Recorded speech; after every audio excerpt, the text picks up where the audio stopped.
is the Business of Reselling podcast. I'm your host, Jessica Oman.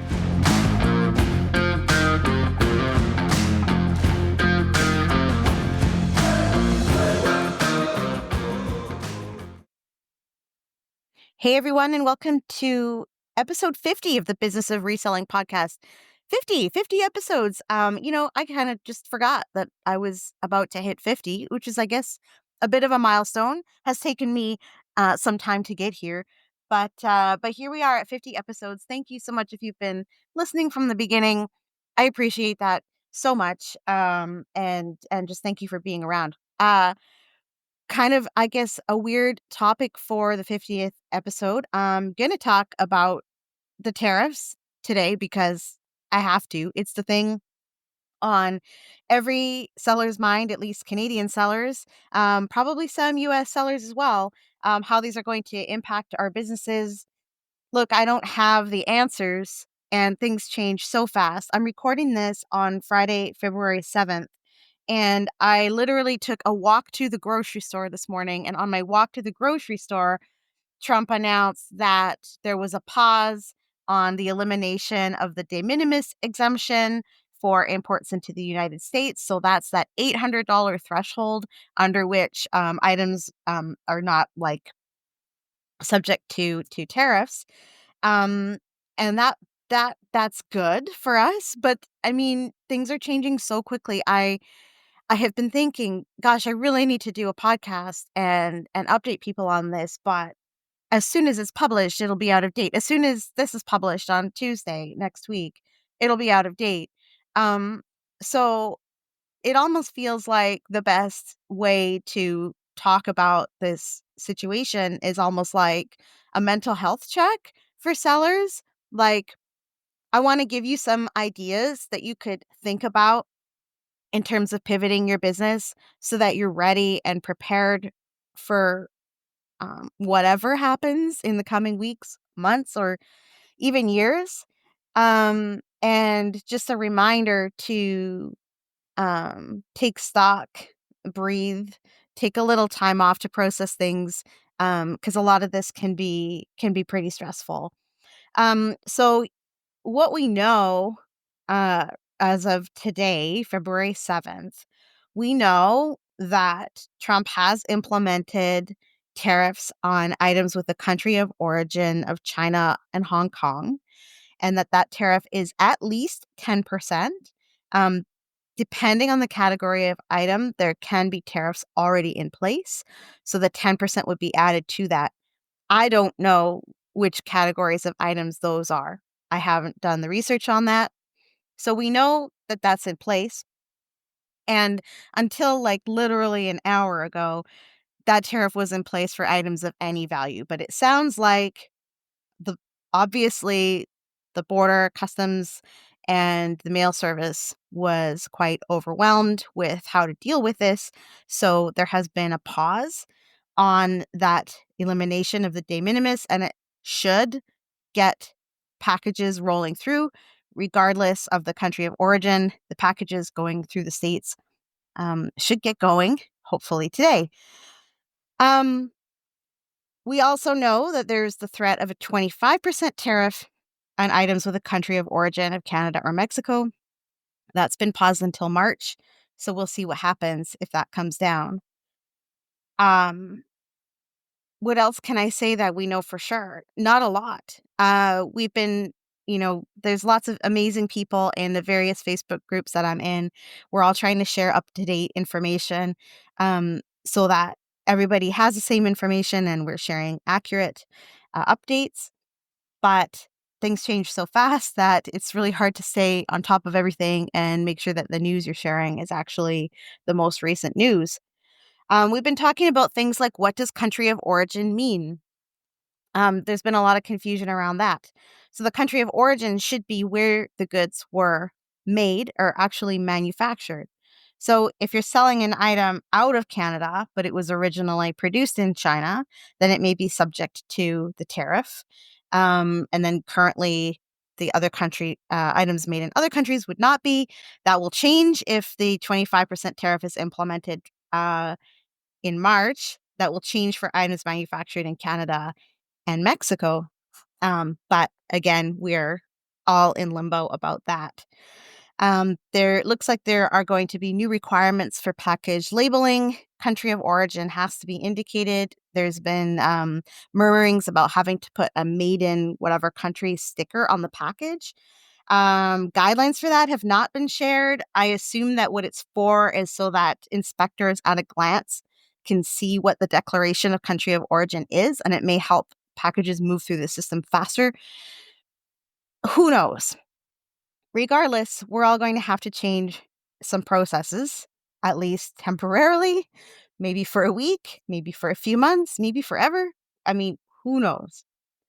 It's all just a lot to process. And my approach to it has been to maintain business as usual as much as possible. Even when the tariffs on things originating from China were put in place on Tuesday of this week, I still pulled packaged my items that were made in China because, I just had a feeling that there would be some workaround. And here we are with the pausing of the de minimis um, exemption. So I will be able to ship those packages. That's great. So I'm trying to I don't want to make big sweeping changes to my business at this point with things changing as fast as they're changing. If we have to pause certain shipments, if we have to cancel certain orders, then that's what we have to do. We need to work with platforms like eBay and Poshmark to make sure that they are protecting us from things like negative feedback and defects for these types of cancellations. And that stuff matters, but I don't think knee-jerk reactions are the right thing here. I've seen sellers say, okay, well, I'm pausing all my US shipments. I'm taking everything off .com and I'm not selling to the US anymore. Fair enough. If you don't want to deal with it at all, then I kind of understand that. But for us, our eBay business is all we do. It's 100% of our income.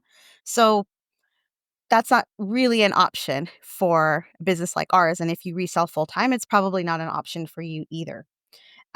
So calmness matters, and trying to not panic and not react too much also matters. I've found it really helpful to have ongoing discussions with people in other reseller forums to sort of see what they're doing. I don't necessarily agree with all of the decisions everybody's making, but people are doing what's best for them, and that's absolutely fine. I think all of that, seeing how people react and how people are working with these situations is helpful for all of us as resellers because it allows us to make more informed decisions. So, business as usual for now. Have we seen it impact our sales? Not a lot. Actually, this week has not been bad for selling, and even local selling has been all right, has been picking up a little, despite the fact that Vancouver is under a blanket of snow and nobody wants to drive when there's ice on the roads and things like that. So it's been okay. My sense is that a lot of buyers aren't informed about what's going on. Obviously, like as resellers, we're in it. We're trying hard to stay informed all of the time because that's our job. But our buyers are not in the same mindset. And I think that that's something that's really important to remember. So, ongoing communication with buyers is important here as well to make sure that they understand if there's delays, why there might be delays, so that they're not wondering where their shipments are. Um, so yeah, I guess that's I'm kind of all over the place, but that's no surprise because our businesses are all over the place right now. We are having a really hard time making decisions. That said, I want to just give you a few ideas to think about because there's so many ifs. If the tariffs come into place, how will it affect our sales? How much will it affect our sales? Will we absorb the tariffs? Will we pass them on to buyers? Will buyers want to pay them? What items are going to be subject to taxes? There's so many unknowns. So right now, I'm just kind of working with um, just some sort of brainstorming on like what we could do with our businesses to keep them going, to pivot to find new markets. So I just want to discuss a few of those ideas. I'm going to just hand them out to you, even though a lot of my ideas are pretty half baked at the moment. And then maybe these are things that will inspire you as well. One of the things that we are looking at right now is digital products. Um, not just courses, which is something I always say on the podcast that I want to offer, is some sort of reselling course, but also turning like old photographs and things into digital downloads, maybe selling them on Etsy, maybe Shutterstock. I'm not really sure. Um, in our reselling business, as I'm sure is the case with yours, we come across a lot of old photographs, and some of them are very interesting. Some of them are historically important or geographically important, and they just sit there, and we kind of hoard them. And so for a long time, we've been talking about, should we digitize these photos and make them available? Obviously, within existing copyright laws, which is something I have to make sure I fully understand before I do it. But we have photos from the 1800s, early 1900s. We have photos that are, more than 70 years old, and we know the photographer is deceased because we ended up with their estate, things like that. We have these photos that, if we can determine that the copyright belongs to us, we could digitize and sell. I'm not really sure what the business model is there. I haven't looked into it, but it is something that we talked about doing a few years ago and never really got around to. And so this is kind of one of those times where we're like, maybe we should at least invest in a proper piece of scanning equipment and start doing this and experiment with it, because digital products will not be subject to those tariffs. That's something that we're looking at. You get a good scanner, it's about $500, some time investment in the research, but I'm not really sure how much money there is to be made from those digital downloads. I kind of see them selling between $2 and $6. So I don't know what volume to expect from those kinds of sales. And I'm still not sure yet if our effort of doing a project like that would be financially worthwhile. But maybe it's historically worthwhile just to get some of this stuff out into the public domain where it can be seen and enjoyed, and isn't just sitting in a drawer like it is right now. So considering digital products, maybe there's something you're an expert at that you could create a small course about. Maybe you could create your own designs if that's something that you're good at. You know, it's just something to consider as an option to pivot. The other one, which is a wave that I think we can all ride right now, for Canadians anyway, is the Made in Canada movement. This is obviously gaining significant strength as more and more consumers are suddenly becoming aware of where the items that they purchase are coming from. And you're seeing this real resurgence of like the Made in Canada movement. And you're seeing it at all levels, even at like the government liquor stores and at Loblaws and the Real Canadian Superstore, like big companies that you wouldn't necessarily expect would be kind of um, promoting the little guy in the way that they are. So this is actually quite interesting, and it's something that could be leveraged, especially if the tariffs do come down, is how can you pivot your business to be more appealing to Canadians, to demonstrate that you are Canadian. Maybe you're making products. Like some of you are not just resellers, but you also create your own products and sell those. There could be a real opportunity here to kind of ride the wave of that movement. And so we've been thinking about that too. Do we move our .com listings over to .ca? We did get the Shopify store going a couple months ago, but I haven't really done anything with it. Maybe now's the time for me to work on that and really push out a marketing campaign to Canadian buyers. We should be making a really big inventory purchase today. That's in process right now. And if we do, then we could be, the Canadian sellers of that particular product for a while. So, think about how your business could be maybe more appealing to Canadians. Can you change your shipping policies? Can you advertise that you are Canadian? Can you advertise to more Canadians? And what are some of the ways that you can leverage the platforms that you already use to do that?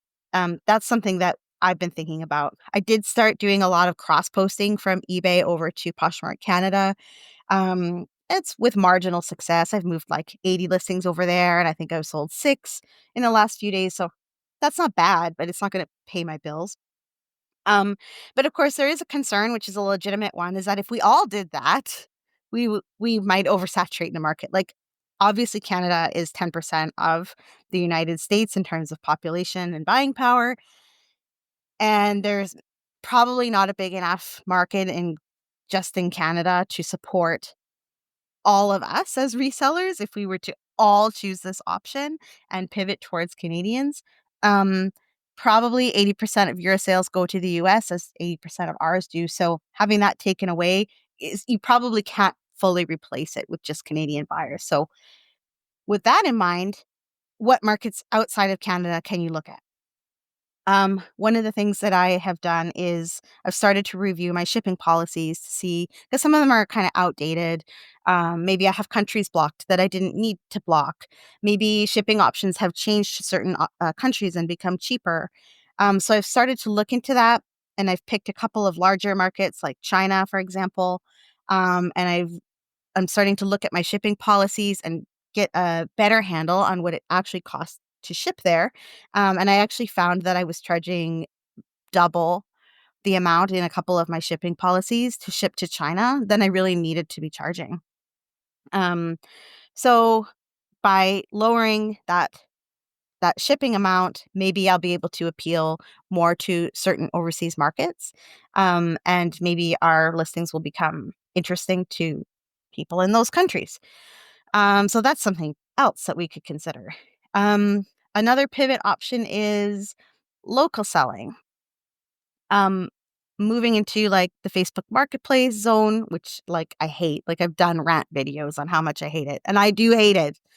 But times are tough. Maybe that's an option for you. Maybe setting up a booth at an antique mall. I've seen some people throwing that idea around. Flea markets and doing more types of in-person selling, swap meets and antique shows and things like that. Um, it's a different kind of effort, but maybe it is one that would pay off or at least help you kind of ride out the storm until things return to normal. Um, if they ever return to normal. I think one of the things that I want to emphasize here is that as stressful as all of this is, um, and even though I'm having trouble seeing this as an opportunity, there may be opportunities here for drastic improvements to our business. For example, if I successfully open up my business to a Chinese market, a Taiwanese market, a UK market, I'm possibly building up a whole network of people who could become repeat customers that I wouldn't have had before. By being more accurate about country of origin on my shipments, I am I'm kind of filling a gap in my business where if trade rules in other countries and other parts of the world were to change, I would already have these systems in place and be more prepared to adapt the next time around. I'm trying to think of this as a way to strengthen our businesses, improve our processes, become more efficient, become more thorough, make sure that we understand where the potential markets are for our products. Maybe it even means selling different products or not selling in certain categories anymore. I'm not sure. Like I said, these are ideas. We're just kind of working through them right now with everything happening so fast. And we're trying not to take super drastic action yet, um, until we see where things land, at least, at the beginning of March. But I'm just trying to see this as a chance to make our business better. When the pandemic started, we were all very worried. The markets dropped. We thought people aren't going to buy things anymore. Nobody's going to have any money. And if you were reselling during COVID times, you know that it was a boom. I mean, we were all making really great money. And I think a lot of people were initially really surprised by that. So, if we were able to thrive during that time, maybe we can thrive now. And it might be hard to see at the moment. But I think right now, the most important thing you can be doing in your reselling business is check in with yourself, um, your own mental health, stay sane, don't panic, don't take huge drastic action right now, but be ready, and have plans in place for pivoting so that you can do it quickly if and when you're required. That's all I have to say. So, yeah, good luck, everyone. I'd love to see your comments, read your concerns, just check in with you and see how you're doing. Um, this episode is, I guess, pretty much geared more towards Canadian sellers, but if you're in the United States and you're listening to this, um, you can probably feel the pain. So, yeah, keep in touch, and I'll try to produce more episodes and videos in response to everything that's going on because it's pretty nuts. All right. Thanks. That's episode 50. Wow. All right. Have a great day, guys. Bye.